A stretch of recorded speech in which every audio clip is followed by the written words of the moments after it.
Wih, ini apa Minta nih? rakitin PC nih, Mang. Mantap, PC baru ini. Sebagian sih second, ada yang baru juga. Ini beli online apa offline nih? Nah, si prosesor sama Mobo terus RAM NVMe ini belinya second, online belinya. Oh iya. Jadi nyari-nyari pas ada yang murah beli gitu. Ada yang murah beli. Oh iya, itu bagus juga untuk menghemat budget. Iya. Mantap. Oh, ini apa prosesornya? Core i5 10400 yang polos. Oh, yang polos berarti ada iGPU-nya. Oh iya, UHD 630. Masuknya Comet Lake ya, dirilis tahun 2020 nih. Oke. Terus Mobonya? Mobonya H510. Ya, cocok sih LGA 1200 sama 10400. Oke, mantap. RAM RAM-nya XPG 2x8 GB. 2x8 GB. Oke, mantap. Terus sama NVMe ya NVMe, pastinya. Oke, terus apa lagi nih? Terus ini komponen lainnya. Komponen yang lain ini casing. Kemarin tuh kan lagi jalan-jalan ke BTM. Nah, tanya-tanya lah di toko. Oh, gitu. Terus saya itu kan pakai rakitan kayak gini. Terus sama si tokonya itu Disaranin rekomendasiin ini. Oh, direkomendasiin ini. Cooler, PSU sama si casingnya. Nah, Ini casingnya apa nih?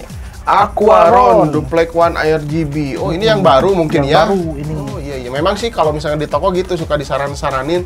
Udah, terus coolernya apa tuh? Coolernya Blizzard. Blizzard yang tower Yang ya. tower. Oh, oke, mantap. Nah, ini satu fan ya, satu tower. Oke, terus power supply-nya? Power supply-nya overclock. Overclock. Waduh, overclock 450 watt. Ya, ini dari Armageddon juga. Mungkin karena kamu curhat ke toko ya pakai iGPU karena kan nggak terlalu berat tuh. Wattnya juga TDP-nya paling dia 55 watt gitu, 65 watt. Ya kayaknya disaranin 450 watt dari overclock gitu ya. Karena kemarin saya pernah lihat ya nonton video review si overclock ini, kapasitornya tuh nggak terlalu oke kalau misalkan bebannya berat. Tapi kayaknya si toko karena rakitan PC-nya nggak pakai PGA card, jadi disaraninnya mungkin pakai overclock 450 watt. Ya untuk sementara sih ya nggak apa-apalah gitu. Oke lah, nanti kita rakitin. Tapi nih, kan kemarin tuh lihat-lihat lagi di YouTube tentang si performa Intel ini, pas dilihat tuh nggak sesuai ekspektasi main gamenya gitu, gak enak. Ya iyalah, karena pakai UHD 630 ya Intel Graphics. Jadi gitu. kemarin tuh beli lagi si PGA-nya. Oh, beli lagi PGA nyusul ini Nyusul PGA-nya. ini PGA Aduh. 1660 Super. 1660 Super. Biar bisa dimainin game. Ya pastinya udah kuat ya. 10400 sama 1660 Super ini pasangan yang pas. Tapi ada satu yang mengganjal. Power supply-nya nih. Kalau misalkan nantinya dipasangkan 1660 Super, power supply ini jadi kurang worth it. Nggak direkomendasikan gitu untuk jangka panjang. Karena saya lihat-lihat juga kapasitornya memang nggak terlalu oke untuk beban yang berat gitu ya. Ini mah jaga-jaga aja gitu ya. Kalau misalkan pakai PGA eksternal, power supply-nya diganti aja. Menurut saya mah kayak gitu. Jangan pakai yang ini. Tapi kalau misalkan bebannya ringan, misalkan pakai iGPU-nya bawaan si Intel gitu buat ngetik-ngetik aja gitu, main PB bisa, atau pakai Ryzen yang ada iGPU-nya yang seri G. Nah, pakai ini juga nggak apa-apa karena bebannya nantinya nggak terlalu banyak si wattnya gitu. Jadi gimana dong? Ya udah mending dirakitin aja dulu si PC-nya. Ya oke. Kalau power supply-nya mah nanti nyusul Oh, mau beli lagi? Mau beli lagi. Aduh, ini jadi mubazir dong. Nggak apa-apa. Ya udah nggak apa-apa. Sekarang saya mau rakit dulu sekaligus nanti teman-teman juga pasti penasaran gimana performanya Core i5 10400 yang polos dengan 1660 Super. Ini cocoklah pasangan yang pas gitu. Ada beberapa yang second juga. Oke, ya udah sambil nunggu dia beli power supply yang baru ya, nanti kita pasangkan di sini. Saya mau rakitin PC dulu komponen-komponen yang ada di sini. Gimana? Setuju kan? Oke ya? Oke. Ya udah, sekarang kita akan langsung rakit dan nanti kita akan tes performa si PC ini kayak gimana. Oke? Let's go. Oke teman-teman, akhirnya setelah 2 hari ini ya, rakit PC-nya udah selesai. Kenapa 2 hari? Karena saya nunggu power supply-nya datang. Kan rencananya tetangga saya tuh rakit PC menggunakan iGPU-nya dari si Core i5 10400 itu menggunakan UHD 630. Ternyata pas main game, lihat-lihat di internet nggak nyaman. Ya pastinya gitu ya. Jadinya harus tambahkan GPU. Dan sebelumnya dia udah beli power supply, casing, dan coolernya juga. Pas dilihat power supply-nya menurut saya kurang oke. Jadi akhirnya nunggulah power supply, dia beli XPG Pylon yang 550 watt. Akhirnya ya udah sampai power supply-nya langsung saya rakit, udah jadi seperti ini. Dan satu lagi, dia menggunakan NVMe 256 GB, ini dari Adata 710. Oke, plus minusnya ya ketika rakit PC kecil seperti ini, yang pertama itu tangan, apalagi kalau gede ya, agak susah menjangkau. Pasang-pasang kabel-kabel yang kecil, agak kesulitan. Terus yang keduanya pemasangan cooler, karena si cooler dari Armageddon ini tuh menggunakan bracketnya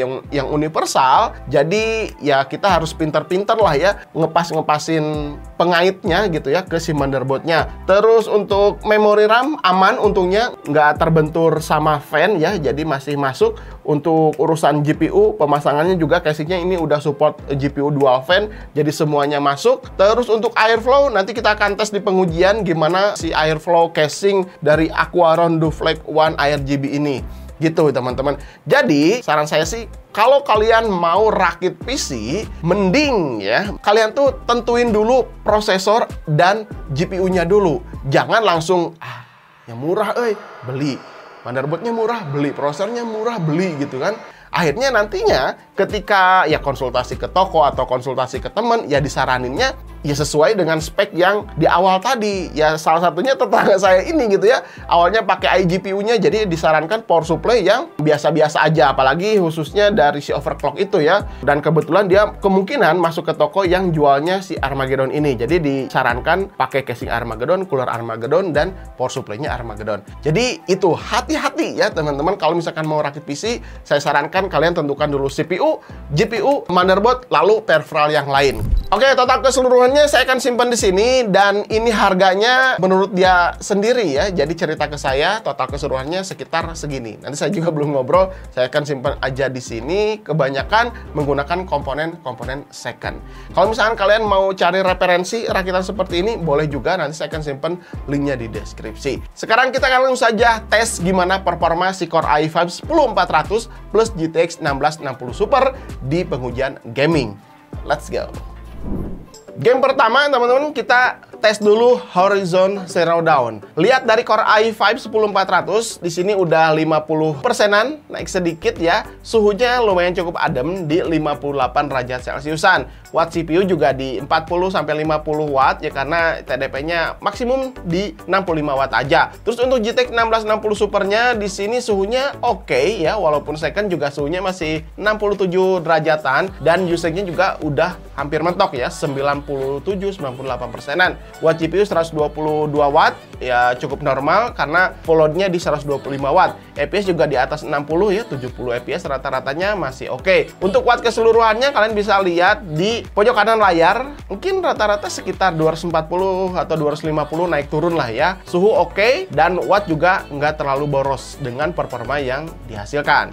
Nah, game kedua kita lihat di sini. Spider-Man Remaster resolusi 1080p ya, sama seperti si Horizon Zero Dawn yang tadi. Terus ini presetnya juga very high, semuanya rata kanan. Kita lihat dulu si prosesornya di sini masih sama 57%-an, suhu juga masih adem ternyata. Lumayan nih cooler Armageddon ya, bisa meninggikan si 10400 di 57 derajat Celciusan. Terus untuk GTX 1660 Super di sini agak hangat di 72 derajat Celcius. Usage juga hampir sama sih kayak tadi ya, 96-97%-an. Dan ketika bergelantung di kota, render perkotaan di sini tuh harus cepat ya, makanya prosesor di sini yang bekerja untuk bisa merender dengan cepat si kota-kotanya. Untuk FPS kita lihat sih masih aman ya, di atas 60 bahkan lebih, kadang 70 FPS, dan pergerakan juga masih smooth, nggak ada patah-patah, aman banget. Watt meternya ketika main game ini kalian bisa lihat di pojok layar.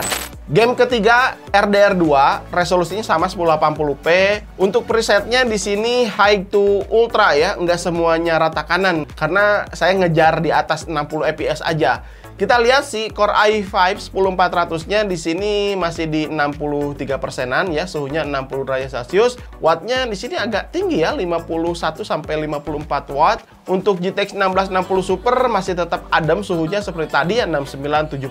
Tapi untuk usage-nya di sini kelihatan udah 99%-an. Main cukup berat berarti ya si RDR2 untuk 1660 Super. FPS-nya masih aman kan di 60-an tuh ya. Ketika naik kuda, pergerakan cepat, nembak-nembakan gitu ya, masih oke semuanya. Terus kalau misalkan untuk keseluruhan PC-nya, kalian bisa lihat di pojok kanan seperti biasa. Dan terakhir di sini saya tes live streaming karena si PC ini juga mau dipakai live streaming. Apex Legends resolusi sama 1080p, presetnya rata kanan. Kita lihat di sini Core i5 10400 memang lebih tinggi ya, karena di sini sambil menjalankan aplikasi live streamingnya. Ini pakai OBS ya. Jadi buka OBS, buka Facebooknya, buka komentar-komentar. Jadi untuk usage-nya si Core i5 10400 di 84%-an teman-teman, 87 di bawah 90% tapinya ya, masih oke lah ya. Untuk GTX 1660 Super usage-nya di 83-90%. Kalian bisa lihat di sini agak sedikit patah-patah karena ini koneksinya ya. Kalau untuk urusan FPS masih sangat lancar ya, di atas 100 ya, 120, 130 ketika nembak juga smooth, nggak ada patah-patah ya. Aman aja gitu, asalkan koneksinya di rumah kalian cepet gitu ya. Live streaming kalian bisa lihat seperti ini. Mantap ya. Untuk urusan spek ya seperti ini saya rasa oke lah ya. Gaming, editing, live streaming semuanya pasti bisa dilibas di resolusi 1080p. Terus untuk wattmeter ya 200 sampai 250 watt ya cukup ya. Nah, seperti itu teman-teman, gimana menurut kalian? Rakitan PC totalnya ini sekitar 6,5 jutaan, termasuk power supply yang baru ya, karena power supply yang lamanya disimpan, nantinya mau dijual lagi katanya lumayan ya, itu 400 ribuan lebih. Tapi kalau ngomongin performa PC, apalagi ini komponennya sebagian second ya, terus harganya juga nggak terlalu mahal-mahal banget ya kalau kita beli second, cuman paling minusnya dari garansi ya, garansinya nggak ada atau garansinya udah sebentar. Urusan performa di harga 6 juta, 6 juta setengah ini udah diancungin jempol banget ya. Core i5 10400 masih sangat mumpuni untuk melibas game-game kekinian. Terus GTX 1660 Super juga performanya masih sangat bagus sekali ya. Paling minusnya dari teknologinya, dia belum support ray tracing. Kalau pakai game-game yang ada ray tracingnya, kemungkinan 1660 Super agak kewalahan. Tapi kalau di tes pengujian tadi, Horizon Zero Dawn, Apex Legends itu nggak butuh ray tracing. Jadi untuk main game-game sekelas ya kayak tadi lah ya, live streamingnya apalagi game-game FPS masih sangat tinggi sekali performa untuk 1660 Super. Oke, gitu aja teman-teman. Gimana menurut kalian? Apakah worth it dengan 6 juta setengahan performanya seperti ini? Coba komentar aja di bawah. Kalau misalkan kalian punya rakitan yang lain, juga simpen aja di bawah komentar. Satu lagi teman-teman, kalau kalian mau rakit PC, perhatikan hal yang di awal tadi. Jangan sampai terulang. Jadi harus perhatikan dulu pemilihan CPU, GPU, motherboard, memori RAM gitu ya. Baru sisanya yang lain. Casing, NVMe, power supply itu terakhir lah gitu ya.